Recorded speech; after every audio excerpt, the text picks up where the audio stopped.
Introduction, Baba Songindaba, as you are popularly known. I invited you to have this short conversation with me about Umsamo in preparation for a presentation I'm doing, a contribution at Durham University's Symposium on Spirituality in Health, an interdisciplinary dialogue and practice, because a lot of the time, we tend to think about spirituality as something that is abstract. Now, as part of my contribution, I go back to my roots, which is African, looking at spirituality as emerging in African Cosmovision, focusing on the Nguni concept of Umsamo, the Ancestral Shrine, housed within a home as a site of communication between the living and the ancestors. And so I put together a few questions that hopefully will contribute to this presentation. The first one says, from your understanding, what happens to the body when people become disconnected from ancestors' land or right relation? A simple answer is that each and every person is born into a spiritual space that is linked to who you are, your family, as well as your culture. If you get removed from there, I can simply say that you are just like a fish that has been taken out of water, because you are going to struggle to breathe. You are going to struggle to make your life as easy as it should be. So if a person, for example, if you look at slavery, when Africans were taken as slaves to the Western countries, those people were taken from the Umsamo, that is their sacred space, not Umsamo as a place where you atone your ancestors. It's a space, because Umsamo extends to the river, to the mountains that are closer to where you come from. If you get taken, and also the kraal, where your parents and ancestors used to keep cattle, goats and sheep. The cow dung, for example, that is in the kraal, it's part and parcel of Umsamo. That is why a person who would want to talk to ancestors would go to the kraal and talk to them. Now, if you get moved forcefully to another country, you leave all of that connection. You get to a foreign world, and whatever you are trying to do there to talk to your ancestors, it's not going to be easy because you are not connected. So you get disconnected if you get moved out of that space. The same thing with identity. If, let's say, you are coming from a married family or married parents, and they divorce, they separate, you get moved to another place. You are like a fish that has been moved out of the water, your spiritual comfort zone, and you are bound to struggle. So Umsamo, or where you communicate with your ancestors, it is linked to the shrine that you have there. It is linked to the nature around you. Many people understand Umsamo only as a physical ancestral shrine within the home. You have just elaborated on that to say Umsamo is not necessarily only the altar within the home, but what does it mean from a consciousness perspective to not even have the mental capacity to link yourself to where you come from, because history has been distorted? And what do you think that means for a person's emotional state and well-being when we think about health in broader terms? Umsamo is a sacred space where you communicate with your ancestors, but it is broader than that particular space that you have set aside.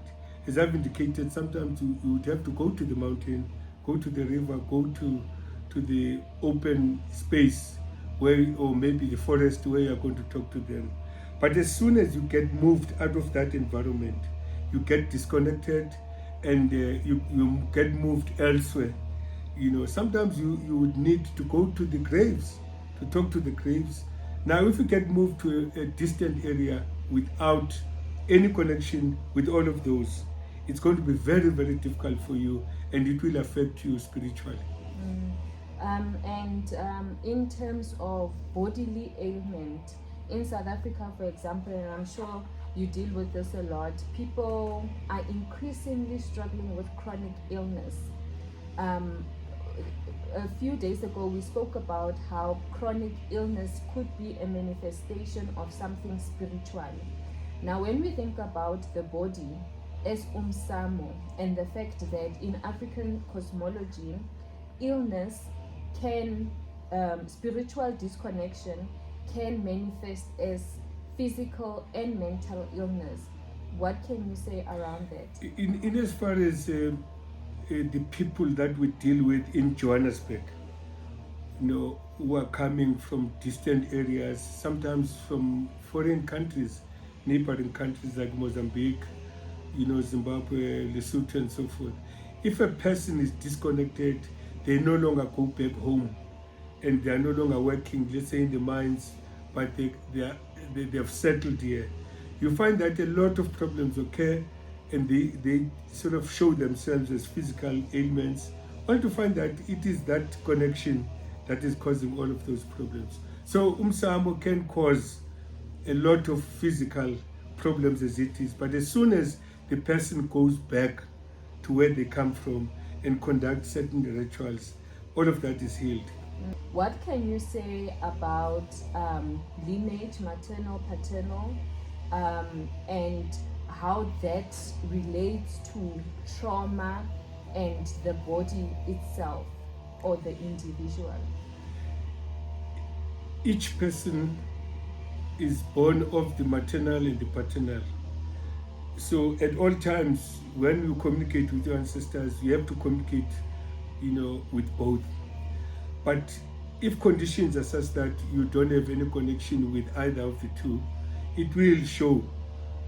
In other words, you are going to have deficiency spiritually in terms of whatever you want to do until you get connected to the ones that were not there at the time that you wanted to the connection.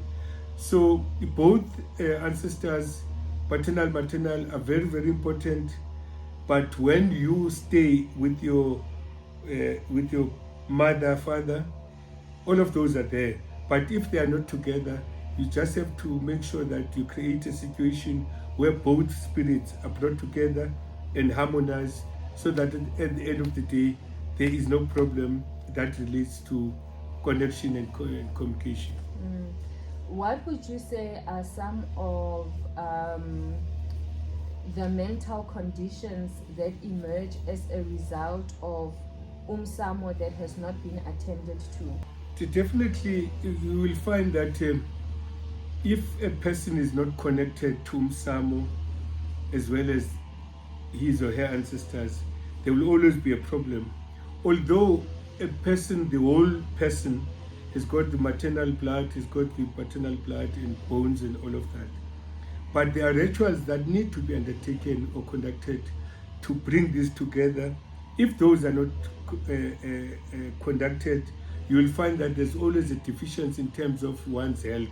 It can show itself in various ways. Sometimes it could come as an ailment of a leg. It could come as a headache. It could come even as cancer, at times. So there is a direct linkage between physical, condition as well as spiritual deficiency. It just depends how it is going to project itself. And then, in your experience, what does healing require beyond medicine alone? In my experience, I can give several examples. A person would approach you, for example, with a terrible, headache for years. They've been to headache clinics, they've been to specialists and all of that, but they can't fix it. But if you look at it and you divine it using spiritual methods, you will find that this is caused by some other ancestor who feels that they are ignored. Despite the fact that we have been using various types of medicines, you find that we can't address that. But as soon as you identify what the spiritual problem is and you attend to it, you would find that the problem is resolved. So there are many examples that one can give. The other person who came, suffered from elephantitis, and he has been to many places, even to healers, traditional healers. But when we checked, we found that his grandfather, who was a healer, was using bones to divine. Now, when the grandfather died, he took the bones and put them elsewhere in a casual way. There had to be a way that was needed to address that. He didn't do it.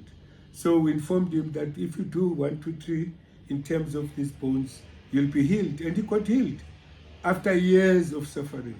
So those are some of the examples that one can give, that medicine would never assist in such cases until it gets resolved. This is our last question, and hopefully it helps to represent the concept, the philosophy of Umsamo well universally. We are increasingly living in an interconnected world, and I believe Africa has so much to contribute to global well-being. And so, what do you think the modern world is forgetting about healing, particularly within contexts like Africa, where for centuries Africa has been looked down upon as a country, as a continent that has no history, that has, in fact, they call it the dark continent, has got nothing to contribute to the modern world. What would you say? Africa, if Africa was left alone to grow and develop according to its culture and the way of living, according to its spirituality, one wouldn't have what we see nowadays, where you find that in a place like Johannesburg and other cities, people have been completely deculturalized, and they've been taken out of their situation and been given new ways of living. That's where you find that Africa has been conquered. If it was left alone, Africa would develop like countries like continents like Asia, China, India, and all of that, because they are still intact in terms of culture, in terms of their belief systems, in terms of the way they relate to their ancestors. In Africa, we have been completely moved away from who we are, and are expected to compete in a world with people who are themselves. So you can't compete, with somebody who's still himself or herself, when in fact you are not yourself. So colonialism, apartheid, and all such oppressive, systems are to blame for what we find. Poverty, for example. Africans never used to be beggars. They used to live with nature. They used to plow. They used to cultivate their lands and do everything, keep animals, and they used to respect nature. So I think that is where we have a problem. So the main message to the world is remembering our connection with nature. Would you say that? We're remembering our connection with nature, and our ancestors are part and parcel of nature. And even if we want to talk to them, you talk to them through nature, going to the river, going to the mountain, going to the forest. Those are the places where they reside. So nature is very important in terms of our lives.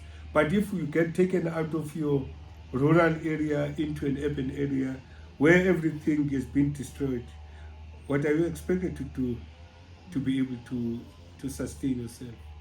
Thank you so much, Baba. Thank you. Our bodies are sacred vessels. Our bodies belong to the future. Let us be good soil, soft enough to seed memory, by inviting the sacred into the daily. We shapeshift our being, strong enough to midwife becoming. that opens into cosmic ecstasy.